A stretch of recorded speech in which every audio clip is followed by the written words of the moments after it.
చాలా అంటే చాలా హైట్ లో ఉంది ఈ గుట్ట. మధ్య మధ్యలో ఇక్కడ చాలా విగ్రహాలని చెక్కారు. ఇదే గోదావరి నది పుట్టిన స్థలము. ఇక్కడే శివుడి మోకాలను పెట్టి తన జటాజుటాన్ని విసిరేశాడంట. Hi, this is Shiva Vajjala. ఈ వీడియోలో నేను త్ర్యంబకేశ్వర్లో ఉన్న బ్రహ్మగిరి పర్వతం పైకి ఎలా ఎక్కాలి, ఇక్కడ గోదావరి నది జన్మస్థలం ఎలా ఉంటుంది, ఇంకా ఇక్కడ ఏమేమి ఆలయాలు ఉన్నాయి, సో ఇవన్నీ నేను డీటెయిల్ గా చూపిస్తాను. సో ఈ వీడియోని అసలు స్కిప్ చేయకుండా మొత్తం చూడండి. సో ప్రీవియస్ వీడియోలో నేను ఈ త్ర్యంబకేశ్వర్లో దర్శనం ఎలా చేసుకోవాలి, మన హైదరాబాద్ నుంచి ఈ త్ర్యంబకేశ్వర్ కి ఎలా రావాలనేది కంప్లీట్ గా డీటెయిల్ గా వీడియో చేసి పెట్టాను. ఒకవేళ మీరు ఆ వీడియో చూడకపోతే ఫస్ట్ వెళ్ళి చూడండి. సో నేనైతే త్ర్యంబకేశ్వర ఆలయంలో దర్శనం చేసుకున్న తర్వాత బయటకు వచ్చి ఒక 400 మీటర్స్ నడిస్తే కుశవర్త తీర్థం ఉంటుంది. సో మీరు ఆ కుశవర్త తీర్థాన్ని చూసిన తర్వాత ఒక 1 కిలోమీటర్ నడుస్తూ వస్తే మనకి బ్రహ్మగిరి ట్రెక్కింగ్ పాయింట్ కనిపిస్తుంది.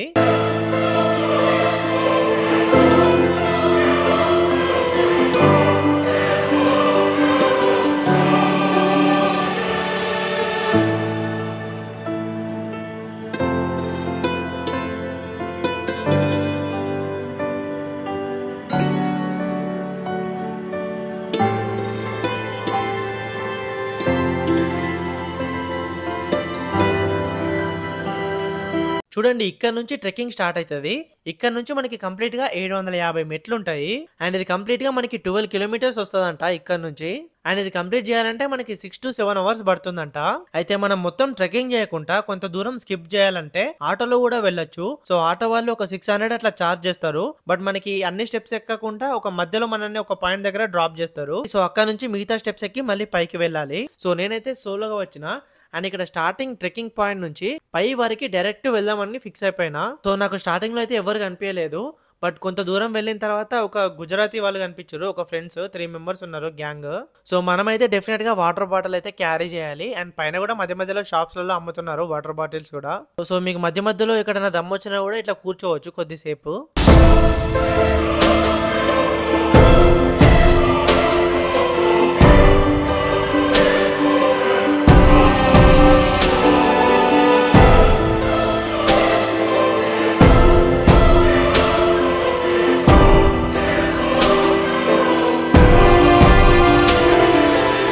మీరు ఒకవేళ ఆటోలో వస్తే ఇక్కడ వరకు వస్తారన్నట్టు. మళ్ళీ ఇక్కడ నుంచి పైకి వెళ్ళాలి.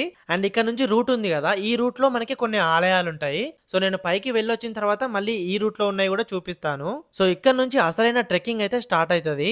బట్ ఇక్కడ మెయిన్ ప్రాబ్లం ఏంటంటే కోతులు ఉంటాయి ఇక్కడ చాలా కూడా. ఎట్లా అంటే ఈ కోతులు మనం వెళ్లే రూట్ లోనే మనకి అడ్డొచ్చి మన జేబులో ఉన్న మొబైల్స్ ని గానీ లేదంటే ఇంకా ఏమున్నా కూడా మొత్తం తీసుకుంటాయి. సో ఇక్కడ కొంతమంది ఉన్నారు అంటే మనకి సెక్యూరిటీ ఇచ్చేందుకు వాళ్ళు 300 రూపీస్ ఛార్జ్ చేస్తున్నారు. అంటే మనం ఫ్రెండ్స్తో వస్తే ఒక 3-4 మెంబర్స్ ఉంటాం కదా.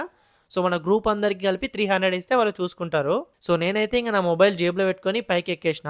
అయితే మీకు ఆల్రెడీ ఈ త్ర్యంబకేశ్వర టెంపుల్ ఇంకా ఈ బ్రహ్మగిరి యొక్క స్థల పురాణం తెలిసే ఉంటుంది. పూర్వం ఇక్కడ అందరూ ఋషులు మునులు ఉండేవారంట. సప్త ఋషుల్లో ఒకడైన గౌతమ మహర్షి ఇంకా తన భార్య అహల్యతో కూడా ఇక్కడే ఉండేవాడంట. అయితే ఒకసారి బాగా కరువు వచ్చినప్పుడు తన తపోశక్తితో ఒక సరస్సుని సృష్టించాడంట. అయితే మిగతా ఋషులు ఇంకా వాళ్ళ భార్యలు అందరూ కూడా ఈ సరస్సునే వాడుకునేవారంట. కానీ గౌతమ మహర్షి ఇంకా అహల్యపై ఉన్న ఈర్ష్యతో అందరూ కలిసి వినాయకుడి కోసం తపస్సు చేయగా వినాయకుడు ప్రత్యక్షమయ్యాడంట.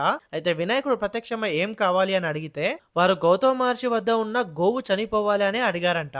వినాయకుడు అది పాపమని చెప్పినా కూడా ఆ ఋషులు వినకుండా మాకు తప్పకుండా ఈ వరం కావాలి అని అడిగితే వినాయకుడు ఆ వరం ఇస్తాడు. అంటే గౌతమ మహర్షికి గోహత్య పాపాన్ని అంటబెడదామని ఫిక్స్ అయిపోతారు. అయితే ఒక రోజు గౌతమ మహర్షి యొక్క ఆవు గడ్డి మేస్తుండగా గౌతమ మహర్షి దర్పలతో ఆవలించగా ఆ ఆవు గాయపడి మరణిస్తుందంట. దాంతో ఈ మిగతా మహర్షులందరూ గోహత్య పాపమని ఇక్కడ నువ్వు గంగని పారేటట్టు చేస్తే ఆ హత్యకి పరిహారం అవుతుందని చెప్తారు. దాంతో గౌతమ మహర్షి ఇంకా అహల్య చాలా సంవత్సరాలు శివుని కోసం తపస్సు చేశారంట. దాంతో శివుడు బ్రహ్మ విష్ణువులతో కలిసి ప్రత్యక్షమయ్యాడంట. అయితే శివుడు ఏం వరం కావాలి అని అడిగితే గంగను విడుదల చేయమని గౌతమ మహర్షి అడుగుతాడు. దాంతో శివుడు తన జటాజుటాన్ని ఈ బ్రహ్మగిరి పర్వతం పైకి విసురుతాడు. ఇంకా అక్కడి నుంచి ఈ గోదావరి నది ప్రవహిస్తూ వస్తుంది. సో ఇది ఈ త్ర్యంబకేశ్వర ఇంకా బ్రహ్మగిరి యొక్క స్థల పురాణము.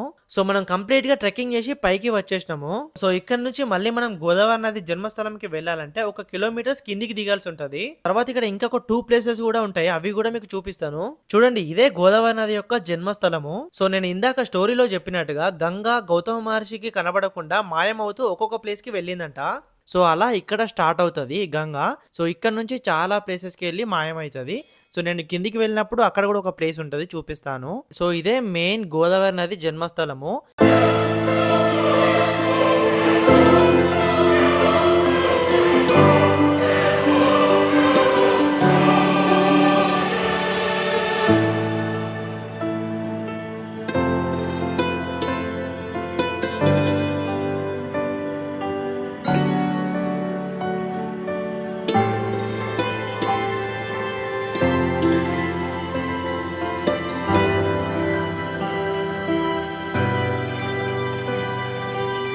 शकत नाही, देऊ शकत नाही. तर हे गंगा की पूजा अभिषेक गोदान केले जातं. हे मुख्य स्थान आहे.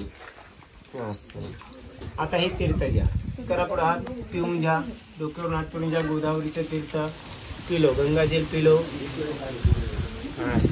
आता मग आपल्या गोदावरीला आपल्या गोमाता खाली गणेशच्या चरणं आपले दक्षिणदान गोदावरीला भेट केले जातं. हे मुख्य. దీని పక్కనే బ్రహ్మగిరి యొక్క మెయిన్ టెంపుల్ ఉంటుంది. సో గౌతమ మహర్షి శివుని కోసం తపస్సు చేసినప్పుడు శివుడు బ్రహ్మ విష్ణువు తోటి ప్రత్యక్షమవుతాడు. సో సేమ్ త్రియంబకేశ్వర్ ఆలయంలో శివలింగం ఎలా ఉంటుందో ఇక్కడ కూడా అలానే ఉంటుంది లోపల.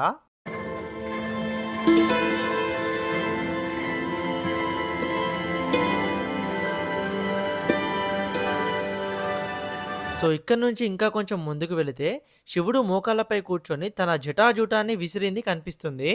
సో ఇక్కడ లోపలికి వెళితే ఇక్కడ చూడండి, ఇవి శివుని మోకాళ్ళ గుర్తులు అండ్ ఇదేమో శివుని జటాజూటం యొక్క గుర్తులు. సో ఈ రెండు ఆలయం లోపలికి వెళ్ళి దర్శించుకున్న తర్వాత మళ్ళీ ఇక్కడ నుంచి పైకి వెళ్ళాలి. అయితే పైకి వెళ్తే మనకు ఒక మంచి వ్యూ పాయింట్ ఉంటుంది, చాలా బాగుంటది. బట్ నిజంగా ఈ బ్రహ్మగిరి పైకి ఎక్కడం అంత ఈజీ అయితే కాదు, చాలా కష్టము, చాలా అడ్వెంచరస్ ట్రెక్కింగ్ ఇది. సో ఇదే ఆ వ్యూ పాయింట్.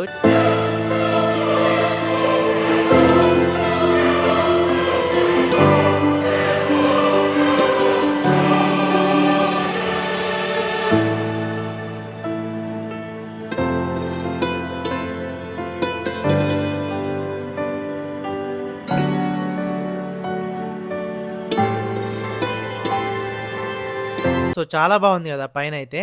అయితే మనం వచ్చే దారిలోనే మళ్ళీ ఒక రూట్ కనిపించింది కదా మనకి మధ్యలో. సో ఆ రూట్ నుంచి వెళ్తే మళ్ళీ మనకు అక్కడ కొన్ని ఆలయాలు అయితే కనిపిస్తాయి.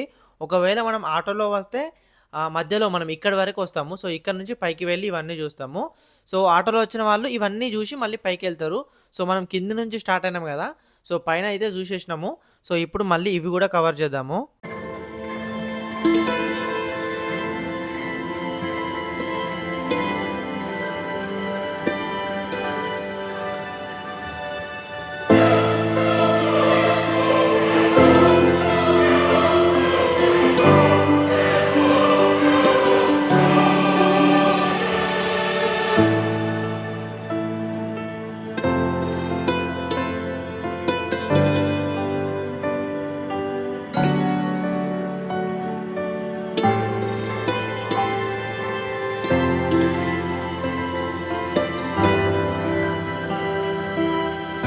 సో ఇక్కడ ఫస్ట్ మెయిన్గా మనకు కనిపించేది గంగా ద్వారు. అంటే శివుడు గంగని గౌతమ మహర్షి దగ్గరికి వెళ్ళు అన్నప్పుడు ఆమె ఒక్కొక్క ప్లేస్కి వెళ్తూ మాయమవుతుంది కదా. సో అట్లా ఫస్ట్ పైన స్టార్ట్ అయిపోయి మళ్ళీ ఇక్కడికి వచ్చిందంట. సో ఇటు సైడ్ నుంచి వచ్చే వాళ్ళు ఫస్ట్ ఇక్కడ దర్శనం చేసుకుని పైకి వెళ్తారు బ్రహ్మగిరి పైకి. సో ఇక్కడ ఈ ఆలయం పక్కనే కొలాంబిక అమ్మవారి ఆలయం ఉంది. సో ఇక్కడ పార్వతీదేవి అమ్మవారి, ఇక్కడ కోలాంబికా దేవిగా వెలిసారు, స్వయంభూ ఆలయం ఇది. దీని తర్వాత ఇంకా ముందుకు వెళితే నవనాథులు ఇంకా గౌతమ మహర్షి తపస్సు చేసిన ప్రదేశం కనిపిస్తుంది. ఈ రూట్ మొత్తం కూడా ఒక కొండ పక్క నుంచి ఉంటుంది. ఇక్కడ రైట్ సైడ్ లో మనకి పట్టుకోనికి ఏముండదు సపోర్ట్, కాకపోతే చాలా ప్లేస్ ఉంటది, మనం ఈజీగానే వెళ్ళొచ్చు. అయితే శివుడు గంగని జటాజూటం నుంచి విసిరిన తర్వాత కూడా మళ్ళీ తన కంఠంలో పెట్టుకున్నారంట. అయితే దాంతో పార్వతీదేవి శివుని పైన కోప్పడుతుందంట. సో అప్పుడు మళ్ళీ శివుడు గంగని ఇక్కడనే వదిలిపెట్టాడంట. సో అదే ఈ ప్లేస్. తర్వాత మెయిన్ గా ఇక్కడ గౌతమ మహర్షి ఇంకా అహల్య శివుని కోసం 108 శివలింగాలను ప్రతిష్ఠించి తపస్సు చేశారంట. సో ఇదే ఆ స్థలము.